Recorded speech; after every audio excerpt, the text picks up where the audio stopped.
อะระหังสัมมาสัมพุทโธภะคะวาพุทธังภะคะวันตังอภิวาเทมิสวากขาโตภะคะวตาธัมโมธัมมังนัมมัสสามิสุปฏิปันโนภะคะวะโตสาวกสังโฆสังฆังนามามิก็ถวายความนอบน้อมแด่พระรัตนตรัยขอคารวะพระเถรานุเถระเจริญสุขสวัสดีท่านสาธุชนผู้ติดตามสดับรับชมรายการพุทธานุภาพทุกท่าน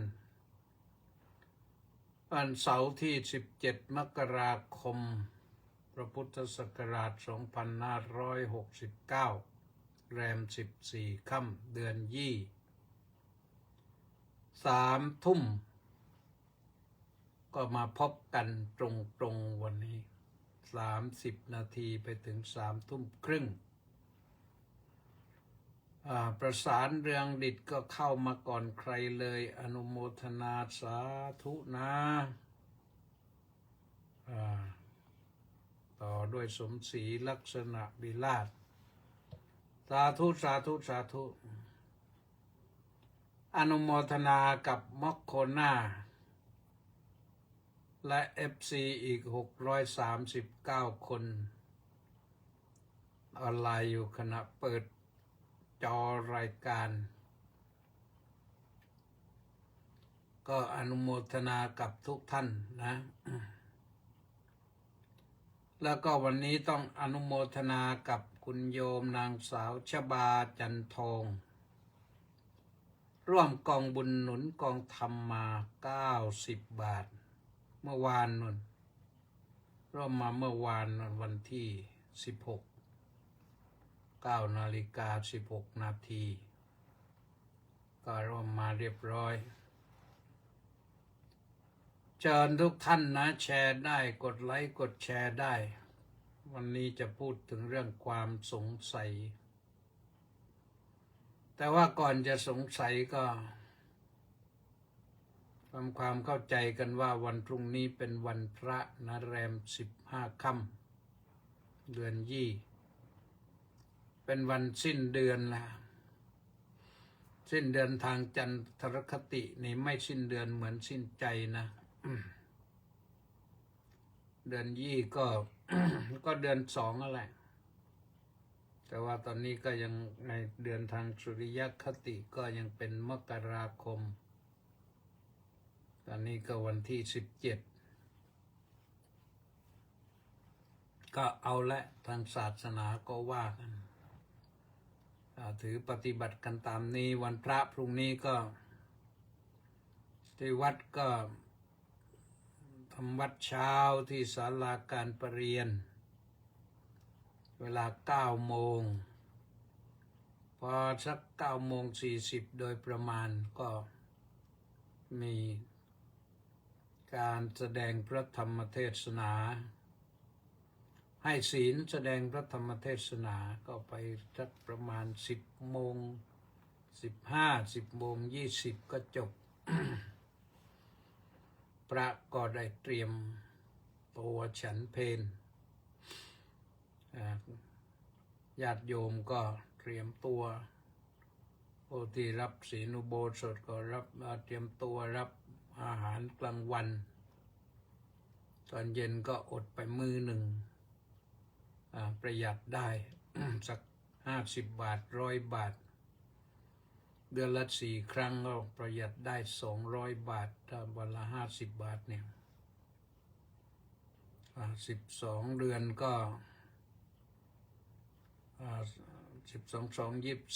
24ก็จะได้ไปถึง 2,400 เงินเหลือปีหนึ่งถ้าเป็น10 ปีก็มันจะเหลือเพิ่มขึ้นเยอะนะเหมือนกับเราเอาเงินใส่กระปุกออมสินไว้ ก็เพิ่มขึ้นได้เป็นหมื่นเป็นแสนเนี่ยมาจำได้ว่าใส่ไปเรื่อยๆนี่ตอนนั้นตอนไปเรียนปริญญาเอกกันได้ตั้งหลายหมื่นเหมือนกันนะแต่ดีไม่ได้นั่นนะพอได้สัก400-500ก็ให้เด็กเอาไปเข้าธนาคารตอนนั้นมีธนาคารอยู่ใกล้ๆสะสมไปเรื่อยก็มีเงินเหลือไปศึกษาได้นะก็ต้องขออนุโมทนาบุญกับคุณโยมทุกท่านนะที่ถวายจตุปัจจัยในกิจกรรมต่างๆทำให้เราได้นั่นเป็นการสั่งสมไม่ยอมสั่งสมแต่สั่งสมเพื่อวัตถุประสงค์อย่างหนึ่งคือไปเรียนแล้วก็ได้เรียนจริงๆตอนนั้นเลิกสูบบุหรี่ด้วยนะเลิกสูบบุหรี่มาหลายปีนะ2-3 ปีนะก็เงินเหลือเลยไปได้ยอมก็จะทำอะไรก็ได้นะเงินเหลือไม่ทำอะไรก็เก็บไว้ยิ้มสบายใจก็ได้นะก็อนุโมทนากับทุกท่านนะวันนี้ไปวัดบางขวางนะก็งานพระราชทานเพลิงศพเจ้าอาวาสอดีตเจ้าอาวาสพระเดชมาเจ้าคุณพระเทพวรเมธี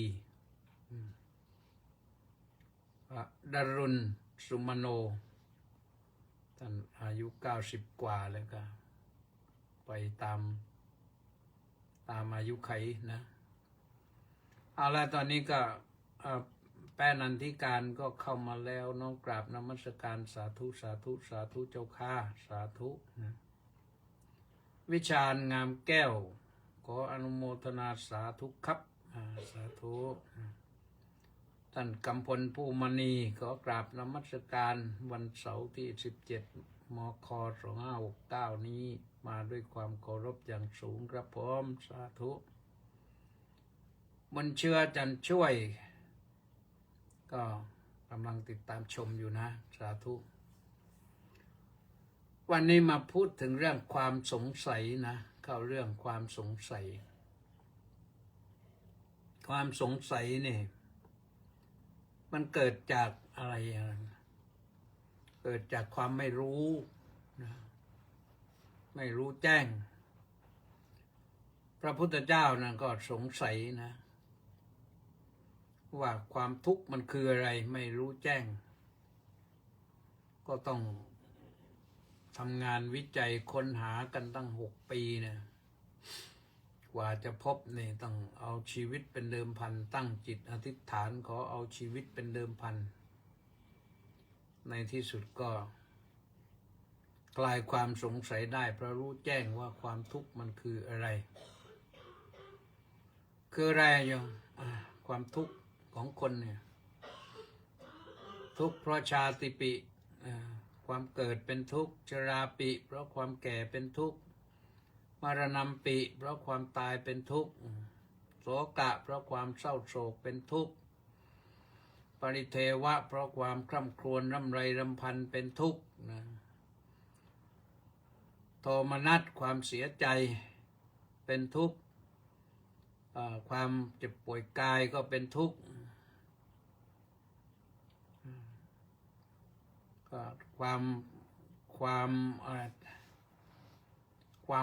อาลัยก็เป็นทุกข์ความพลัดพรากจากสิ่งที่รักก็เป็นทุกข์ความประสบสิ่งไม่รักก็เป็นทุกข์ความทุกข์มันมีหลายอย่างมันทุกข์กายทุกข์ใจสรุปแล้วทุกข์กายทุกข์ใจทุกข์เพราะบริหารขันธ์ 5เนี่ยก็เป็นทุกข์นะทีนี้เราทั้งหลายเนี่ยมันสงสัยไปหลายอย่างนะเพราะไม่รู้เนี่ยเราไม่รู้แต่ไม่รู้ก็ยังไม่ได้ยังก็รู้แล้วก็ยังสงสัยนั่นแหละแต่เพราะไม่รู้แจ้งนะ ไม่รู้แจ้งถึงเป็นทุกข์ถ้ารู้แจ้งรู้ประจักษ์รู้ชัดแล้วก็หายทุกข์นะเดี๋ยวนี้คนสงสัยกันติดศาสนาพระพุทธเจ้าสอนเรื่องนรกอย่างเนี้ยมีจริงเหรอนรกคนสงสัยพอสงสัยแล้วก็ไม่ค่อยเชื่อด้วยนะไม่ค่อยเชื่อก็เลยไม่กลัวนรกมันได้เล่าเรื่องผีให้เด็กฟังนะบอกว่าสมัยก่อนนะผีเยอะมากหลอกกันบ่อยแต่เดี๋ยวนี้ผีไม่ค่อยหลอกถามว่าเพราะอะไรตอบง่ายๆกำปั้นทุบดินบอกว่าคนได้ทำบุญกันเยอะเมื่อก่อนไม่มีวัดไม่มีวาไม่มีพระสงฆ์องค์แนนให้ทำบุญยิ่งในภูธรนี่หาวัดก็ยากหาพระก็ยากไกลนะปีหนึ่งไม่ได้เข้าวัดสักทีหนึ่งอย่างที่บ้านนี่โยมพ่อโยมแม่นี่เมื่อก่อนก็อยู่ไกลวัดไปวัดย่าก็ไกลไปวัดแจ้งก็ไกลไปวัดกำแพงถมก็ไกลไปวัดโทเอกก็ไกลทั้งนั้นไปวัดท่าแพก็ไกลหลายกิโลกันทั้งนั้นนะเพราะฉะนั้นพระที่จะมาบิณฑบาตก็ไม่มีก็เลยไม่ได้ทำบุญอะไรนะเราเองก็กลัวพระไปด้วยว่าในสุขุมวงมาแล้วนะเราน้อมกราบถวายความเคารพพระเดชพระคุณเป็นอย่างสูงครับพร้อมสาธุนี่มาจากเวอร์จิเนียนนเป็นยังไงบ้างล่ะอยู่สบายดีนะอเมริกาตอนนี้ก็ไม่รู้ว่าเกิดอะไรขึ้นนะว่าของเราพระพุทธเจ้าไม่ใช่มาสร้างนรกขึ้นมานะแต่ทรงเห็นนรกแล้วก็นำมาบอกนรกนี่มันทุกข์ยากเรื่องลำบากเรื่องความไม่เจริญนะแล้วก็พระองค์ก็ทรงเห็นสวรรค์ก็นำมาบอกพระองค์ก็เคยไปสวรรค์เคยไปดูนรกเคยไปดูสวรรค์ไปเทศให้พระพุทธมารดาฟังโน่นในสวรรค์ชั้นดาวดึงส์นู่นที่จริงแล้วตอนที่จะตรัสรู้นั่นก่อนตรัสรู้นั่นก็มีมารมาผจญมารนี่ก็คือเทพพระบุตรอย่างหนึ่งนะแต่มาฝ่ายมิจฉาทิฏฐิมาข่มขู่พระพุทธเจ้า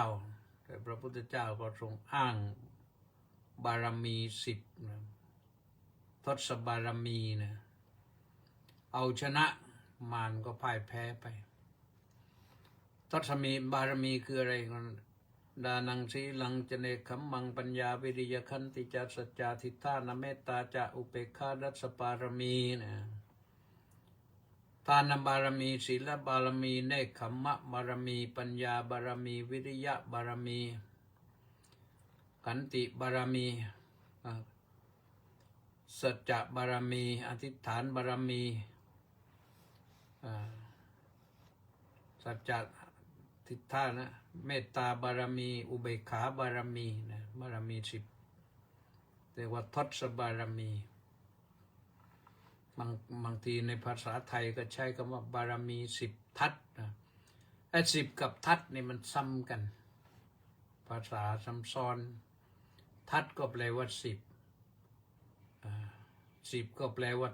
ทัศะนะเพราะฉะนั้นทศบารมีก็พูดไม่ผิดนะบารมี10ก็ไม่ผิดนอกจากท่านสวท่านสุขุมวงศ์แล้วก็ยังมากริดไกรดิตมาจากหัดใหญ่นู่นเป็นยังไงบ้าง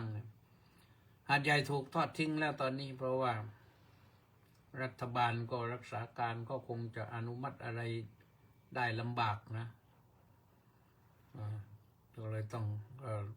ผีซ้ำล่ำพลอยนะ ตกน้ำท่วมหมดสิ้นเนื้อประดาตัวเลยหางบประมาณไปช่วยก็ลำบากนะก็น่าเห็นใจนะเอาละเอาว่าไม่ต้องสงสัยนะนรกสวรรค์เนี่ยนรกมีแน่ก็สวรรค์มีไหมสวรรค์ก็มีแน่สวรรค์มีเยอะกว่าด้วยแต่ว่าคนไม่ค่อยชอบไปสวรรค์กันชอบที่จะสร้างบาปมันเป็นเหตุแห่งนรกนะบุญเป็นเหตุแห่งสวรรค์เพราะฉะนั้นคนที่มีบุญมากเนี่ยเกิดอะไรขึ้นก็อุปสรรคปัญหาก็จะผ่านไปได้ด้วยดีปลอดภัยคนที่มีบุญมากเนี่ยแต่คนที่มีบุญน้อยเนี่ยโอ้ไปเจอกันนี่ก็ยังนึกถึงญาติโยมที่ไปอะไรเครนหล่นทับรถไฟเสียชีวิตก็ตามเครนหล่นทับรถโดยสารก็ตามที่พระรามสองเนี่ยก็ยังนึกนะครับคือก็กรรมแท้ๆของท่านเหล่านี้นะรถมันผ่านไม่รู้กี่ขบวนนะวันหนึ่งแล้วก็ที่ผ่านไปแล้วคนที่เจอก็อยู่ขบวนกลางดูคันตรงกลางด้วยน่าจะปลอดภัยแล้วนะคันตรงกลางเนี่ยถ้าจะประสบอุบัติเหตุมันน่าจะเป็นคันแรกคันหัวนะแต่นี้มาเจอคันตรงกลางแล้วคันท้ายก็ไม่เป็นไรนะไม่รู้ว่ามันอะไรนะเรื่องของการปัจจุบันก็เห็นกันอยู่ว่ามันผิดพลาดนะจะเกิดจากความประมาทของคนที่ทำงานอยู่ตรงนั้นแต่ว่าทำไมมันถึงเป็นอย่างนั้นทำไมถึงเป็นตรงนั้นเวลานั้นเดี๋ยวนั้นบัดนั้นก็ทำให้ทุกคนก็น่าเห็นใจนะต้องได้รับพระมหากรุณาธิคุณไปแล้วก็ญาติโยมทุกคนก็เห็นใจนะญาติพี่น้องก็เห็นใจแต่ว่าเรื่องมันสำหรับผู้ที่เสียชีวิตมันก็แก้ไม่ได้แล้วให้แก้เรื่องการก่อสร้างแก้เรื่องการก่อสร้างนี่ก็จะให้ตามไปถึงแก้ปัญหากับคนที่ต้องสูญเสียชีวิตไปมันแก้ไม่ได้ทีนี้แก้ไม่ได้นี่ท่านเหล่านั้นไม่รู้ว่าเสียชีวิตแล้วจะไปอย่างไรจะไปตรงไหนก็ดีฮะเขาไปทำบุญให้แล้วเขาไปทำบุญให้ก็ถือว่าให้ท่านเหล่านั้นได้ไปสู่คติที่ชอบที่สุขกันนะไปอย่างไรน่าเห็นใจกันทั้งนั้นเลยคนที่มีบุญมากก็เป็นได้นะเจอได้เพราะว่าเขาอาจจะสร้างบุญมาเท่านั้นหมดอายุไขแล้วก็ไปก็เราจะโศกเศร้าเสียใจมันก็ไม่รู้จะโศกเศร้าเสียใจแล้วจะได้อะไรนะพระพุทธเจ้าบอกว่ามันไม่ได้อะไรหรอก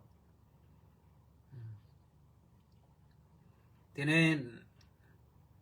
คนสงสัยอดีตชาติของเรามันเป็นมาอย่างไรเราก็ไม่รู้นะเราก็ไม่รู้ว่าเรามาจากไหนตอนก่อนก็พูดให้ฟังว่ามีกุลธิดา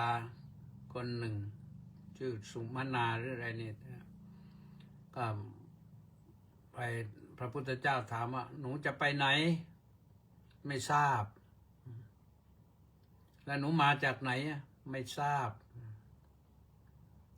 ชาวบ้านที่ยังไม่รู้ไม่เข้าใจก็นึกว่า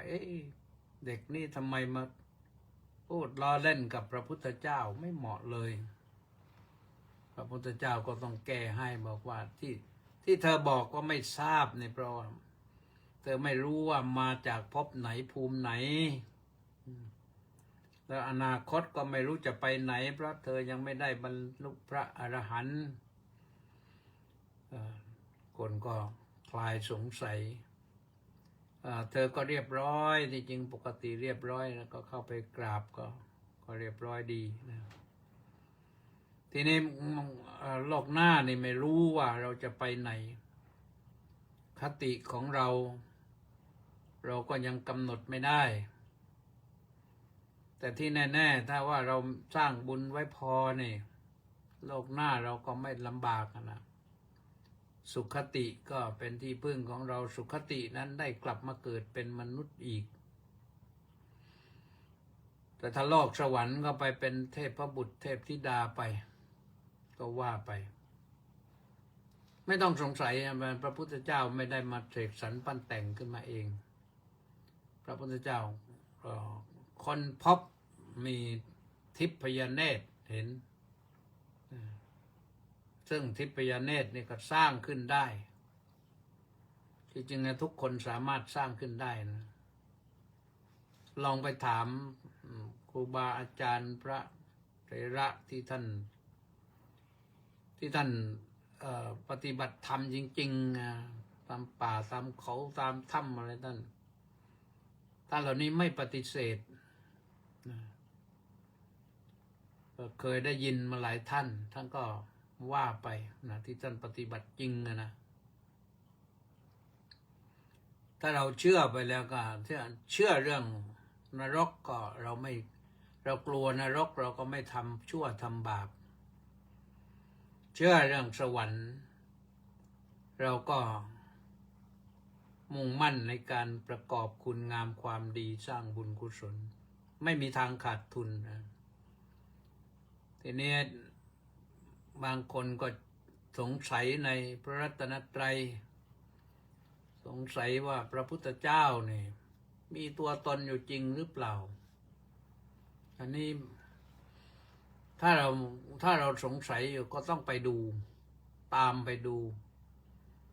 ร่องรอยยังมีอยู่นะ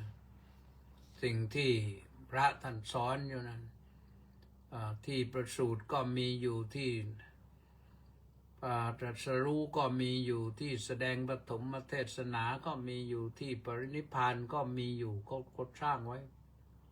มาตรฐานนะไปแล้วจะไปน้ำตาไหลเคยพาบุคลากรของกทมไปแนะนำให้รู้ปรากฏว่าคนที่ไม่เชื่อนะเขาอยู่ฝ่ายงบประมาณก็ไม่อยากจะอนุมัติให้ตอนนั้นแต่ในที่สุดก็ไปด้วยไปดูด้วยปรากฏว่าไปถึงนั่งร้องไห้อยู่เลยร้องไห้ด้วยปรามปลื้มใจไม่รู้จะพูดอย่างไรก็ไม่คิดเลยว่าตัวเองจะมีความรู้สึกอย่างนั้นมาก่อนพอมาถึงอย่างนี้มันคนละเรื่องกันเลยเนี่ยเป็นสิ่งที่เชื่อได้นะเราเชื่ออย่างน้อยๆก็หลักฐานทางโบราณคดีมีอยู่เราก็ไปพบแล้วก็ดีนะพระพุทธเจ้ามีแน่นะเป็นบุคคลเนี่ยพระธรรมก็คือสิ่งที่พระองค์ทรงค้นพบที่เราเรียกว่าตรัสรู้เนี่ยก็มีอยู่หลักฐานนะพระธรรมนั้นท่านพระพุทธเจ้าปรินิพพานแล้วท่านก็สังคายนากันเลยกำหนดวันสังคายนาแปลว่าร้อยกรองแปลว่าจัดหมวดหมู่พระธรรมวินัยจัดพระธรรมวินัยให้เป็นหมวดเป็นหมู่นี่มณีแสงจันทร์เนี่ยไปอยู่พุทธกยาหนุนน้อมกราบนมัสการสาธุสาธุสาธุมาเนี่ยวัดป่าพุทธกยาอยู่ใกล้องค์พระเจดีย์ที่พระสัมมาสัมพุทธเจ้าได้ตรัสรู้พระอนุตตรสัมมาสัมโพธิญาณก็ไปทุกปีแล้วก็ไปประจำอยู่โน่นด้วยนะประจำโน่นด้วยประจำที่นี่ด้วยที่วัดราชา พระธรรมมีแน่นะบางคนพบแล้วก็บอกว่าเทศอยู่ตั้ง45 ปี45 พรรษาเขาสืบทอดมาได้พระสงฆ์ในสมัยนั้นก็เป็นพระอรหันตขีณาสพสาวกทั้งก็กำหนดจดจำช่วยกันจดจำมาเรียบเรียงมาเป็นหมวดเป็นหมู่ทั้งพระวินัยทั้งพระธรรมแล้วก็พระสงฆ์ก็พระพุทธเจ้าก็เป็นต้นกำเนิดให้พระสงฆ์เกิดขึ้นทรงให้การอุปสมบทเป็นปฐมฤกษ์แก่โกณทัญญะฤาษีต่อมาก็วัปปะพัทธิยะมหานามะอัสสชิแล้วก็มาปริยัสสะแล้วก็มาอะไรล่ะพัทธวัคคี30แล้วก็มาถึงหมู่ที่อยู่ที่อุรุเวลเสนานิคมนี่อุรุเวลกัสสปะนาทีกัสสปะขยากัสสปะนี่มีบริวารรวมกันเป็นพันนะที่บวชครั้งนี้ก็ยิ่งใหญ่เลยบวชกันยิ่งใหญ่แหละแต่บวชในสมัยนั้นเป็นพันนะมันไม่ยากเหมือนปัจจุบันนะพระพุทธเจ้าบวชให้เองนี่ง่ายเธอจงเป็นภิกษุมาเถิดทำเรากล่าวดีแล้วจงประพฤติพรหมจรรย์เถิดนี่ก็แต่ตอนนั้นก็จบแล้วได้เป็นพระแล้วก็ถ้าเหล่านั้นก็เป็นนักบวชอยู่แล้วก็ง่ายนะเพราะฉะนั้นในพระรัตนตรัยนี่ไม่ต้องสงสัยถ้าสงสัยก็ต้องเข้ามาค้นคว้าหาทดลองฝึกหัดปฏิบัติดูและจะรู้นะเอากันว่าในสงสัยในอริยสัจนะพระพุทธเจ้าสอนอริยสัจคืออะไรอริยสัจเกิดสัจจะอันประเสริฐสัจจะอันจริงแท้อันนี้ต้องหาได้ด้วยรู้ได้ด้วยการกำจัดความสงสัยด้วยการทำตนให้รู้แจ้งขึ้นมานะเราสงสัยได้ทั้งนั้นนะสงสัยโลกสงสัยมหาสมุทรสงสัยถ้ำสงสัยดาวสงสัยดวงอาทิตย์นะแต่ถ้าเราไม่หาอุบายกำจัดความสงสัยโดยการพัฒนาจิตของตนนี่มันก็ข้ามความสงสัยไปไม่ได้จริงๆแล้วนักคิดนักปรัชญานักวิทยาศาสตร์ทั้งหลายเนี่ยที่เขาอยู่ได้เขาประสบความสำเร็จนั่นเพราะว่าเขาค้นหาอย่างจริงจังจนได้รู้สิ่งที่เขาสงสัยเรียกว่าข้ามความสงสัยจะได้เหมือนกันเนี่ยเขาสงสัยว่ามันจะสื่อสารกันได้อย่างไรมันเร็วขึ้นทำอะไรมันเร็วขึ้นเนี่ยคิดเรื่อง AI ขึ้นมาคิดเรื่องโซเชียลมีเดียขึ้นมาคิดเรื่องโทรศัพท์มือถือขึ้นมาโมบายโฟนเนี่ยอันนี้ก็เดิมทีเขาก็สงสัยนะแต่ค้นหาเหตุว่าทำให้เราสงสัยเขาค้นพบก็เลยหมดความสงสัยคนเหล่านั้น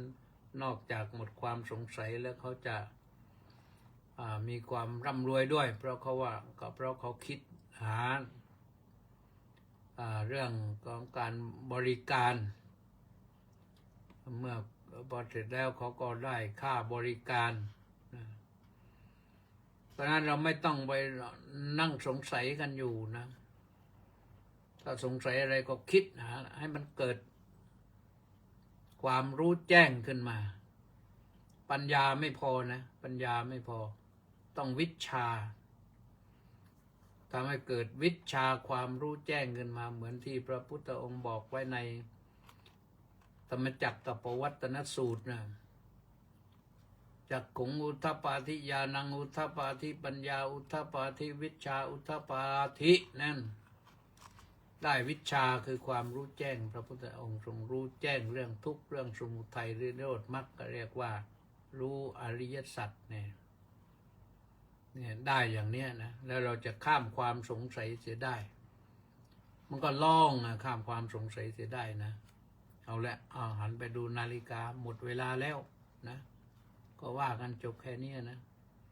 ก็วันนี้ก็มีมาหลายท่านนะตั้งแต่ประสานเรืองดิษฐ์สาธุสาธุสาธุครับมาสมศรีลักษณะวิราชน้อมกราบนมัสการสาธุสาธุสาธุเจ้าข้าบุญเชื่อจันช่วยสาธุสาธุค่ะสาธุแล้วก็แปะนันทิการน้อมกราบนมัสการสาธุสาธุสาธุเจ้าข้าวิชาญงามแก้วขออนุโมทนาสาธุครับสาธุท่านกำพลผู้มณีขอกราบนมัสการในวันเสาร์ที่17 มค. 2569นี้มาด้วยความเคารพอย่างสูงครับพร้อมสาธุบุญเชื่อจันช่วยบอกว่าก็เอากำลังก็แล้วกันนะสุขมวงสุขมวงก็อ่านไปแล้วตะกี้พักพิมลกำลังดัดสนะกำลังดัดสนะนะกราบนมัสการหลวงพ่อสาธุสาธุสาธุสาธุสุขมวงบอกว่าน้องกราบถวายความเคารพพระเดชพระคุณเป็นอย่างสูงครับพร้อมสาธุกฤษไกรดิษฐ์ก็บอกว่ากราบนมัสการท่านเจ้าคุณครับสาธุเป็นยาพักบุญศรีสริโชติกราบนมัสการท่านพระอาจารย์น้อมกราบสาธุเจ้าข้าสาธุแม่ชีสมใจสาธุสาธุสาธุเจ้าข้าว่าที่ร้อยตรีสำราญมีปลอดก็สาธุนี่ลูกศิษย์นี่มาสมัครเป็นลูกศิษย์เรียนปริญญาเอกอยู่เนี่ยมณีแสงจันทร์น้องกราบนมัสการสาธุสาธุสาธุสาธุต้าสิทธิมงคลนมัสการสาธุครับสาธุหนูปานลักษณะวิราชน้องกราบนมัสการสาธุสาธุสาธุเจ้าข้านี่น้องสาวนะน้องสาวตอนนี้ได้เป็นผอ.แล้วโรงเรียนอะไรองค์การ1อะไรไม่รู้เนี่ยก็จบเท่านี้นะพรุ่งนี้ก็ค่อยพบกันใหม่วันนี้ก็ความสุขความสวัสดีความเจริญในธรรมของพระสัมมาสัมพุทธเจ้าจงมีแก่ทุกท่านปลอดทุกข์ปลอดโศกปลอดโรคปลอดภัยนะในที่ทุกสถานในการทุกเมื่อทั่วกันเทินสวัสดี